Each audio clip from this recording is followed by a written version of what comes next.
મારા પતિ વિદેશમાં રહેતા હતા. હું અને મારા સાસુ ઘરમાં એકલા રહેતા હતા. મારા સાસુ વિધવા હતા. તે રોજ સાંજે ખાવાનું બનાવીને લઈ જતા અને કહેતા કે કોઈ અનાથને આપી આવું છું, તારા સસરાને પુણ્ય મળશે.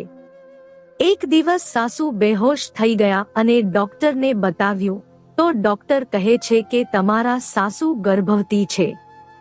મેં સાસુને કંઈ કહ્યું નહીં અને બીજે દિવસે સાસુની પાછળ ગઈ તો સાસુ એક જૂના ઘરમાં ગયા. ત્યાં જઈને જેવો જ દરવાજો ખોલ્યો તો મારી આંખો ફાટી ગઈ, કારણ કે મારા સાસુ. હું મારા મામાના ઘરમાં રહેતી હતી. મારી આગળ પાછળ કોઈ નહોતું. મામાએ જ્યારે પહેલું માંગુ મારા માટે આવ્યું તો હા પાડી દીધી અને મને તેમના ઘરેથી વિદાય આપી દીધી, કારણ કે તેમની પોતાની દીકરીઓ પણ લગ્ન કરવા જેવી થઈ ગઈ હતી તો જલ્દીથી મારા લગ્ન કરાવી દીધા.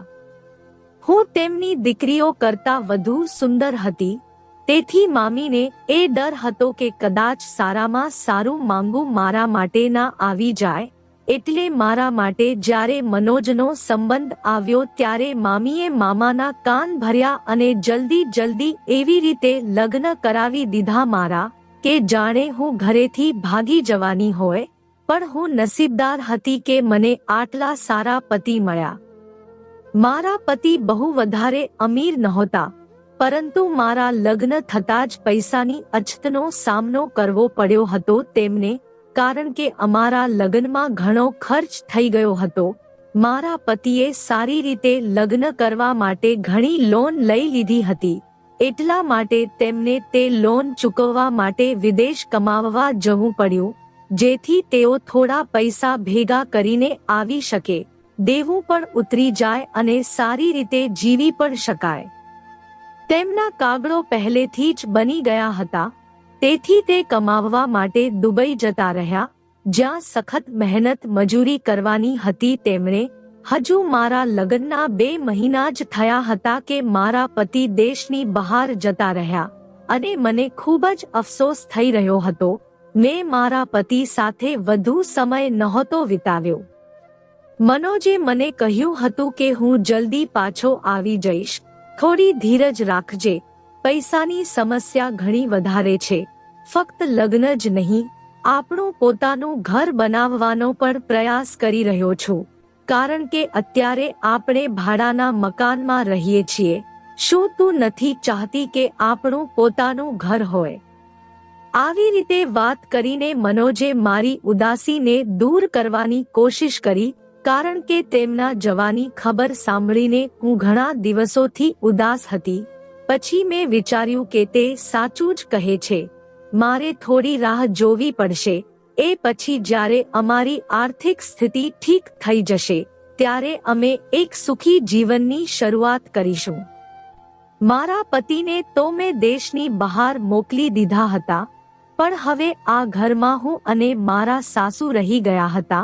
આ થોડા સમયમાં મારા સાસુ સાથે વધારે વાત નહોતી થઈ, કારણ કે મને ખબર હતી કે મારી પાસે મારા પતિ સાથે સમય વિતાવવા માટે બહુ ઓછો સમય છે. તેથી લગ્નથી લઈને અત્યાર સુધીનો બધો સમય દિવસરાત મેં મારા પતિ સાથે જ વિતાવ્યા હતા.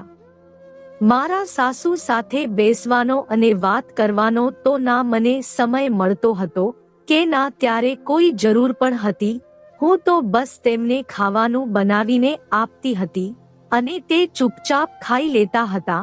મારા સાસુ આખો દિવસ અને આખી રાત શું કરતા હતા મને તેનાથી કોઈ મતલબ નહોતો, પણ હવે જ્યારે મારા પતિ જતા રહ્યા હતા તો ઘરમાં હું અને મારા સાસુ હતા, એટલા માટે અમારા બંનેની થોડી ઘણી વાતો થતી રહેતી હતી. પણ મારા સાસુ થોડા અજીબ હતા. તે સામાન્ય સાસુ જેવા નહોતા. જ્યારે હું કામ ના કરું તો પણ મને કશું કહેતા નહોતા. તે ખામોશ રહીને પોતે જ કામ કરી લેતા હતા. જો મને જાગવામાં મોડું થઈ જતું તો તે નાસ્તો બનાવી દેતા હતા અને મારા ગંદા કપડાં ધોવાનું શરૂ કરી દેતા. આ બધી બાબતોથી હું ખુશ નહોતી, ઉલટાનો મને ગુસ્સો આવવા લાગ્યો હતો. એક દિવસ મેં તેમને કહી દીધું કે તમે મહોલ્લા વાળાને શું બતાવવા માંગો છો કે તમારી વહુને કામ નથી આવડતું? તે દિવસભર ઊંઘે છે, પોતાના કપડાં નથી ધોઈ શકતી, સફાઈ નથી કરી શકતી. બીજા શબ્દોમાં કહીએ તો તમે મને બદનામ કરવા માંગો છો આખા મહોલ્લા સામે. મારું આટલું કહ્યા પછી મારા સાસુએ કોઈ કામને હાથ ન લગાડ્યો. હવે જો મારા કપડાં અઠવાડિયા સુધી ગંદા પડ્યા રહે તો તે નહોતા ધોતા. જો હું મોડી જાગતી હતી તો તેમને ચા નાસ્તો નહોતો બનાવતા, ફક્ત તે પોતાના માટે બનાવતા હતા. મને એ વાત પર પણ નવાઈ લાગી હતી કે તેમણે મારી સાથે કોઈ ઝઘડો નહોતો કર્યો, પરંતુ ચૂપચાપ બધા કામ છોડી દીધા. પણ થોડા દિવસો પછી એક અજીબ વાત થવા લાગી. હું જ્યારે પણ ખાવાનું બનાવતી હતી ત્યારે તે મને કહેતા હતા કે એક વ્યક્તિનું ખાવાનું વધારે બનાવી દેજે. મેં પૂછ્યું કે ઘરમાં તો ફક્ત આપણે બે જ છીએ, તો પછી 3 જણનું જમવાનું કેમ? તો તેમણે જવાબ આપ્યો કે તારા સસરા જીવિત નથી, તેથી હું તેમનું ભોજન કોઈ અનાથને આપીશ જેથી તેમને પુણ્ય મળે. મારા સાસુની આ વાત સાંભળીને મને આશ્ચર્ય થયું, કારણ કે આજ પહેલા તેમણે ક્યારે આ વાતનો ઉલ્લેખ પણ નહોતો કર્યો. જ્યાં સુધી મારા પતિ અહીંયા હતા ત્યાં સુધી તેમણે ક્યારેય પણ મારા સસરાનું જમવાનું કોઈ અનાથને નહોતું આપ્યું.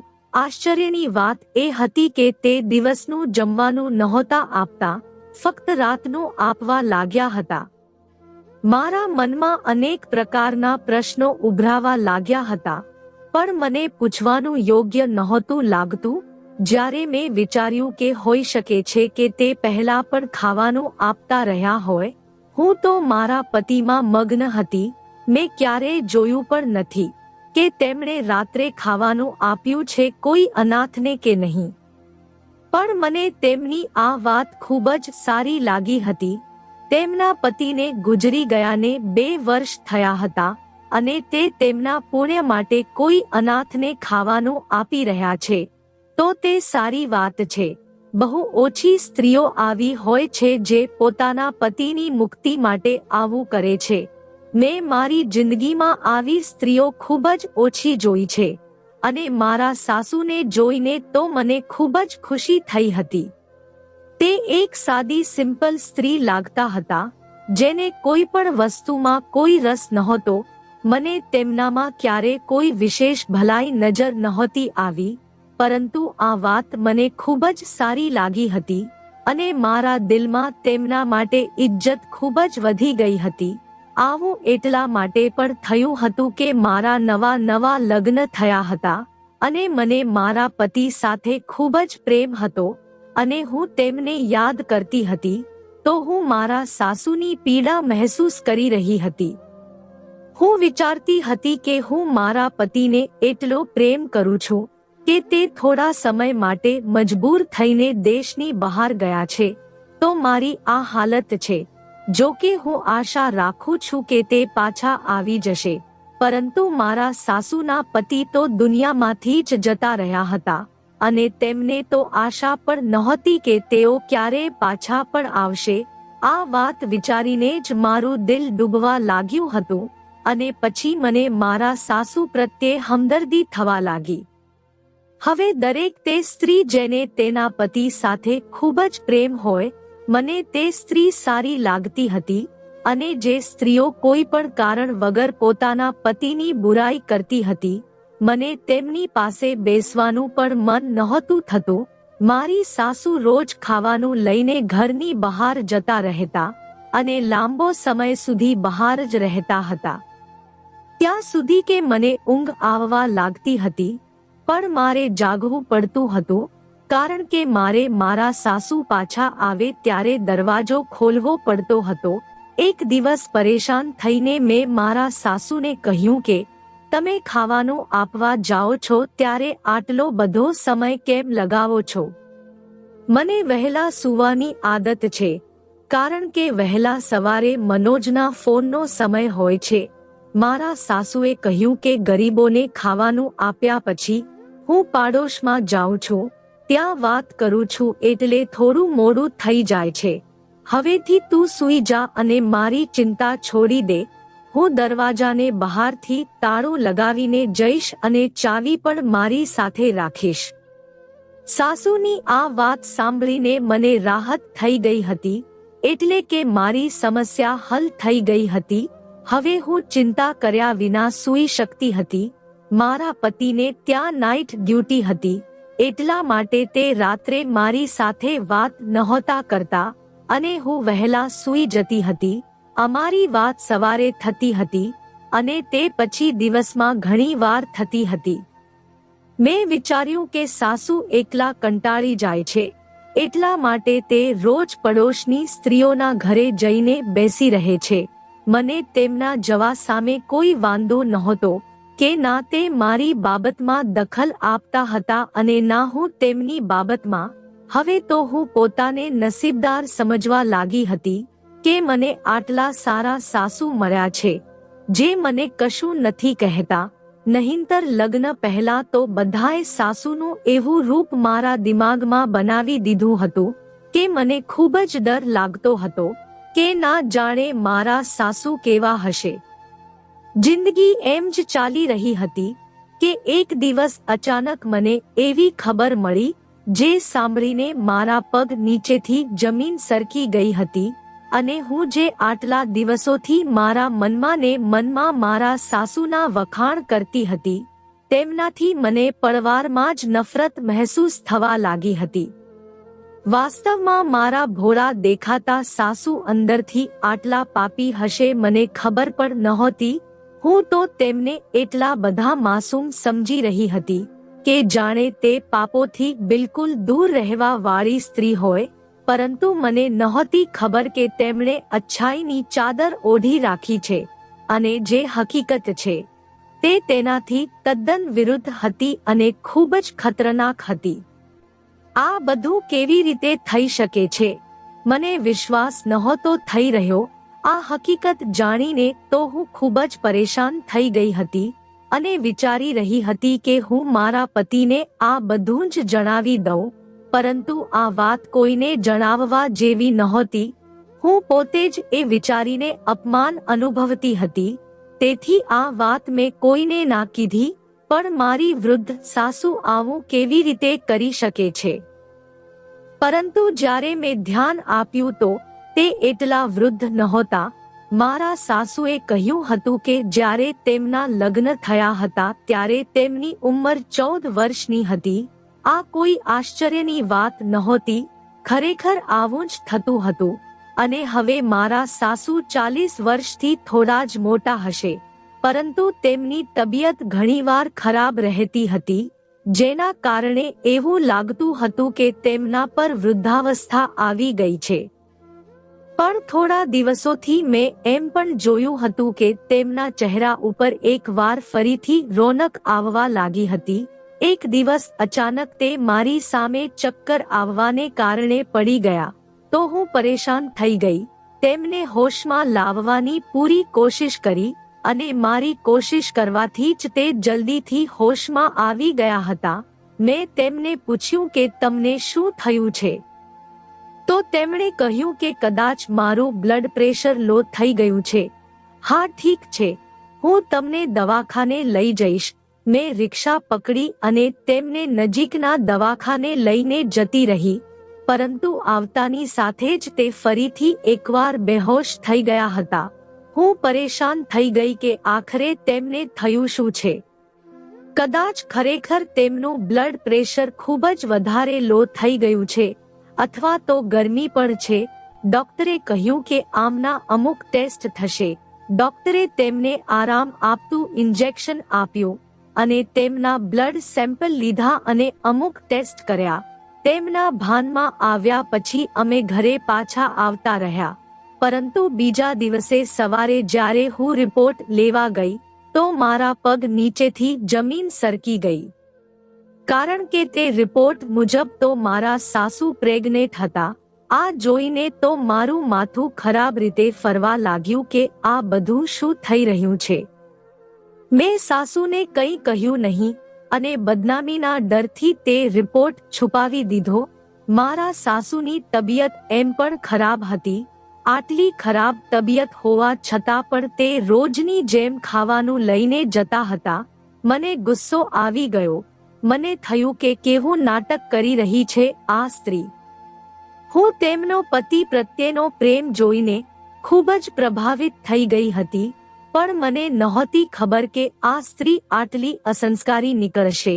હવે તો મને ખાતરી થઈ ગઈ હતી કે તે ખાવાનું આપવાના બહાને પોતાના પ્રેમીને મળવા જતા હતા. ચોક્કસ ખાવાનું પણ તેને જ આપતા હશે. તેના બદલે તેના સાથે મળીને બેસીને ખાતા હશે, કારણ કે તે બહુ જ વધારે ખાવાનું કાઢીને લઈ જતા હતા, જે બે લોકો માટે પૂરતું હતું. પહેલા મેં આ બાબતો પર ધ્યાન નહોતું આપ્યું, પણ હવે હું વિચારવા માટે મજબૂર થઈ ગઈ હતી, કારણ કે આ વાત જ એવી હતી. મેં નક્કી કર્યું કે આ વાતની જાણકારી મેળવીને જ રહીશ કે આખરે મામલો શું છે અને મારા સાસુ રોજ રાત્રે ક્યાં જાય છે. મેં વિચાર્યું કે હું બધા પાક્કા સબૂત એકઠા કરીશ. તે પછી જ મારા પતિને હું બધી વાતો કહીશ. મારા પતિને પણ ખબર પડે કે તેમની માતાએ કેવું વિચિત્ર કૃત્ય કર્યું છે.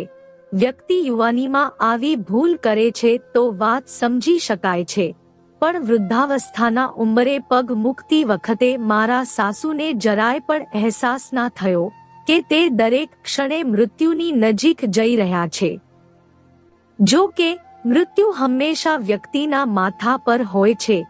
તે ગમે ત્યારે આવી શકે છે, પરંતુ વૃદ્ધાવસ્થા મૃત્યુની નિશાની હોય છે. ઉંમરના આ ભાગમાં પ્રવેશતી વખતે મારા સાસુએ પૂજા પાઠમાં મગ્ન રહેવું જોઈતું હતું, પણ આ ભાગમાં આવ્યા પછી તેઓ આવું કામ કરી બેઠા છે. મેં સાસુનો પીછો કરવાનું નક્કી કર્યું હતું. વિચાર્યું કે આજે રાત્રે જ્યારે તે ખાવાનું લઈને બહાર જશે ત્યારે હું તેમની પાછળ જઈશ. પણ મને યાદ આવ્યું કે તે તાળાની ચાવી સાથે લઈને જતા હતા, કારણ કે મેં જ તેમને કહ્યું હતું કે મને જલ્દી ઊંઘ આવી જાય છે. તેમની રાહ જોતા જોતા મને મોડું થઈ જાય છે. મેં મારા સાસુને કહ્યું કે તે આજ પછી બહારથી તાળું મારીને ના જાય. મને ડર લાગે છે કે કદાચ ઘરમાં આગ વગેરે લાગી તો હું કેવી રીતે બહાર નીકળીશ. મારી આ વાત સાંભળીને સાસુના ચહેરાનો રંગ નિસ્તેજ થઈ ગયો હતો.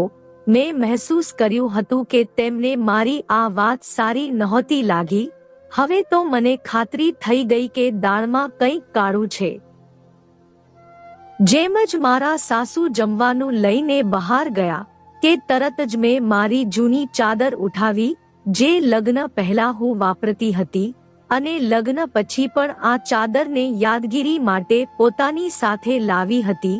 આ ચાદરનો ઉપયોગ મેં એટલા માટે કર્યો હતો જેથી મારા સાસુ મને ઓળખી ના શકે, અન્યથા જે ચાદર હું રોજે વાપરતી હતી તેનાથી તો તે જરૂર ઓળખી જતા કે હું તેમનો પીછો કરું છું. રાતના 9 વાગ્યા હતા અને શેરી સુમસામ થઈ ગઈ હતી, કારણ કે મહોલ્લા વાળા વહેલા સૂઈ જવા માટે ટેવાયેલા હતા. હું એવી રીતે સાસુનો પીછો કરી રહી હતી કે તેમને સહેજ પણ શંકા ના થાય કે કોઈ તેમની પાછળ છે. તે કદાચ પોતાની ધૂનમાં ચાલતા રહ્યા હતા. ખાવાનું હાથમાં લઈને ચાલતા ચાલતા તે ખૂબ જ દૂર આવી ગયા હતા. મને આશ્ચર્ય થયું કે એક બીમાર સ્ત્રી આટલી દૂર કેવી રીતે આવી શકે છે. પછી તે એક જૂના ઘરમાં ઘૂસી ગયા, જે ખૂબ જ તૂટેલું ફૂટેલું હતું. મને ડર હતો કે અંદર ઘૂસવાની સાથે જ તેમને કદાચ દરવાજો બંધ ના કરી દે, પરંતુ જ્યારે મેં પીછો કર્યો તો જોયું કે દરવાજામાં તો કોઈ સ્ટોપર જ નહોતી. મતલબ કે તે ઘર એટલું જૂનું અને તૂટેલું ફૂટેલું હતું કે તેની દિવાલો અને દરવાજા પણ આ વાતના સાક્ષી હતા. હું દબાયેલા પગલે એ ઘરમાં ઘૂસી તો મેં ત્યાં જોયું કે ત્યાં અંદર મારા સાસુની ઉંમરનો જ એક વ્યક્તિ હાજર હતો, અને મારા સાસુ તેની સાથે ખૂબ જ આનંદિત વાતાવરણમાં વાતો કરી રહ્યા હતા. તે માત્ર વાતો જ નહોતા કરતા, પરંતુ પોતાના હાથથી કોરિયા બનાવીને તે વ્યક્તિને ખવડાવી રહ્યા હતા। આ દ્રશ્ય જોઈને તો મારો જીવ અદ્ધર થઈ ગયો હતો કે આ બધું થઈ શું રહ્યું છે। મતલબ કે મારા સાસુ રોજે મને જુઠ્ઠું બોલીને જતા હતા કે તે અનાથ બાળકોને ખાવાનું આપવા જાય છે, જ્યારે તેમણે અહીંયા કોઈ અજાણ્યા વ્યક્તિના ઘરની અંદર આવીને ના ફક્ત પોતાના હાથથી ખાવાનું ખવડાવતા, પરંતુ તેની સાથે ખુશ થઈને વાતો પણ કરી રહ્યા હતા અને ઘણો સમય પણ વિતાવતા હતા, ત્યાં સુધી કે હું સૂઈ જતી હતી।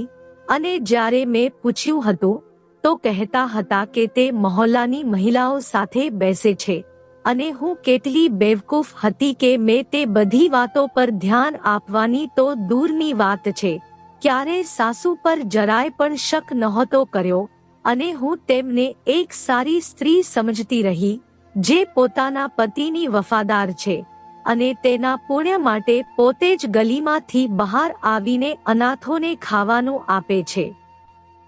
પણ હવે વાત ફક્ત ખાવાનું ખવડાવવાની હદ સુધી નહોતી કે ના કોઈ અજાણ્યા વ્યક્તિ સાથે વાત કરવાની હદ સુધી હતી, પણ વાત તો આનાથી પણ ઘણી આગળ વધી ગઈ હતી। મારા સાસુ તો ગર્ભવતી થઈ ગયા હતા। હવે તો મને ખાતરી થઈ ગઈ હતી કે આ એ જ વ્યક્તિ છે જેની સાથે મારા સાસુનું કોઈ ચક્કર છે, એટલા માટે જ તે ખાવાનું આપવાના બહાને અહીં આવે છે। હવે આ માણસ કોણ છે હું નહોતી જાણતી।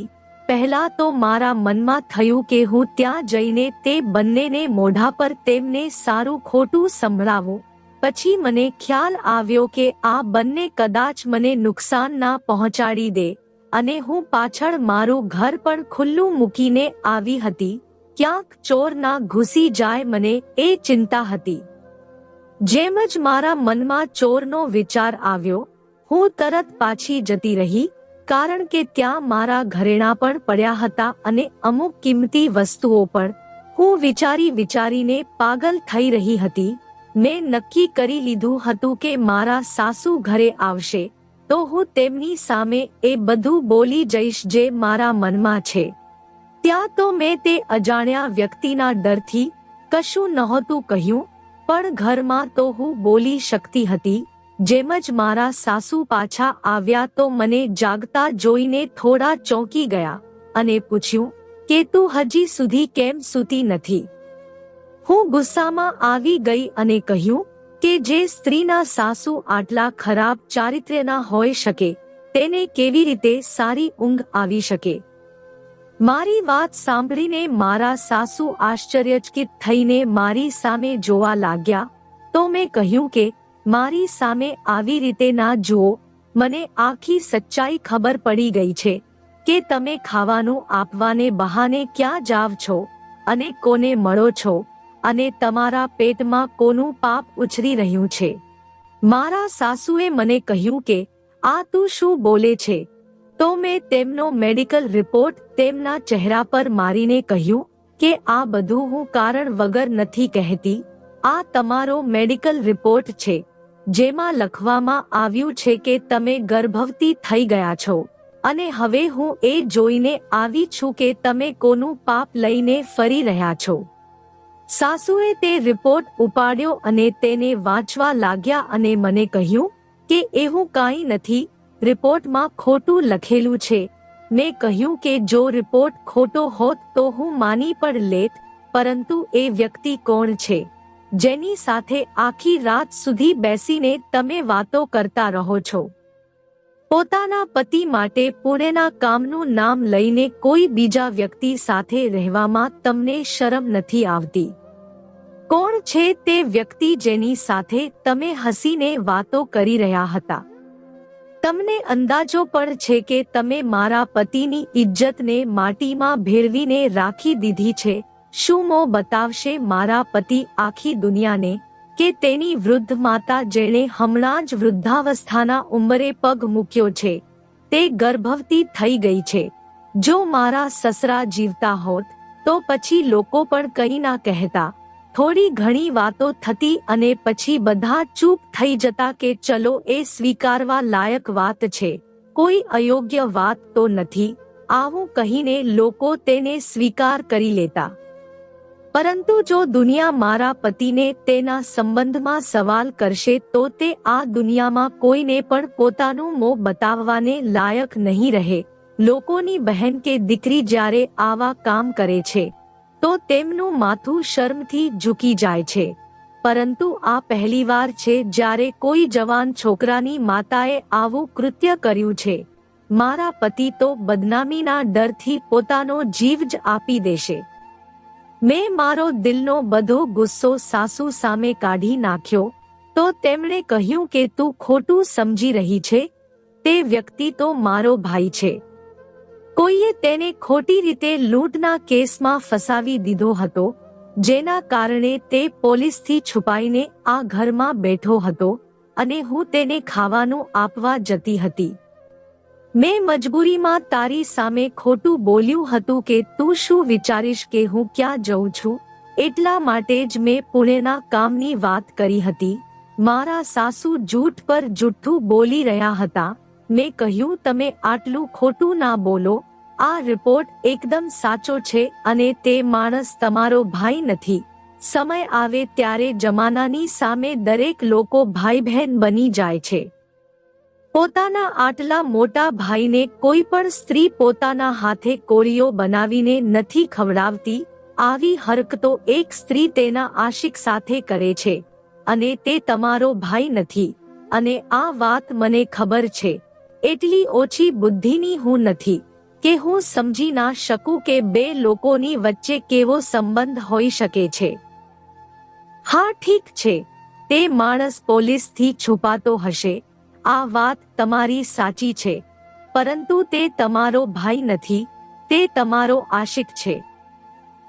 હું મારી ધૂનમાં ને ધૂનમાં ના જાણે શું શું બોલી રહી હતી અને મારા ફોનની રિંગ વાગી અને આ ફોનને સાંભળીને તો મારા માથે વીજળી પડી ગઈ અને મેં આશ્ચર્યથી મારા સાસુ તરફ જોયું અને મારા હાથમાંથી મોબાઈલ પડી ગયો.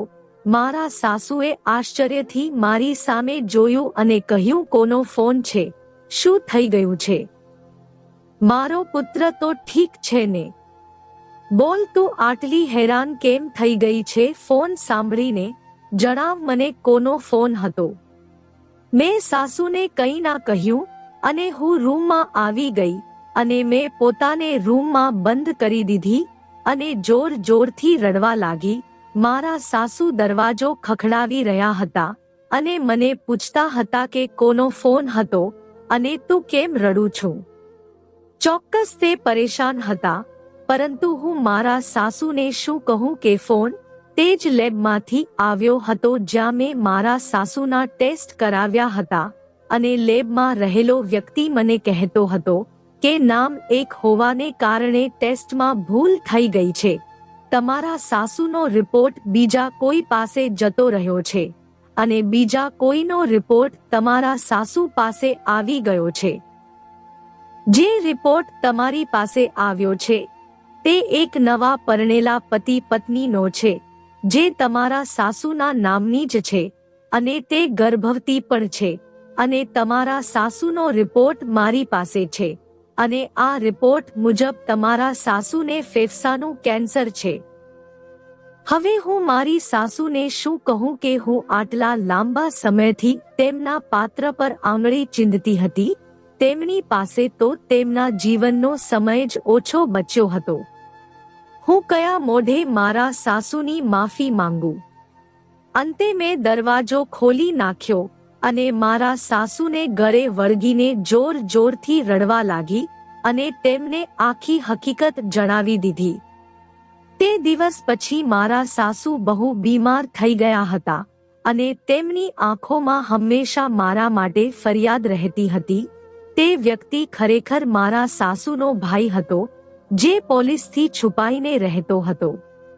એક નાનકડી ગેરસમજ એ બધું બરબાદ કરી નાખ્યું હતું.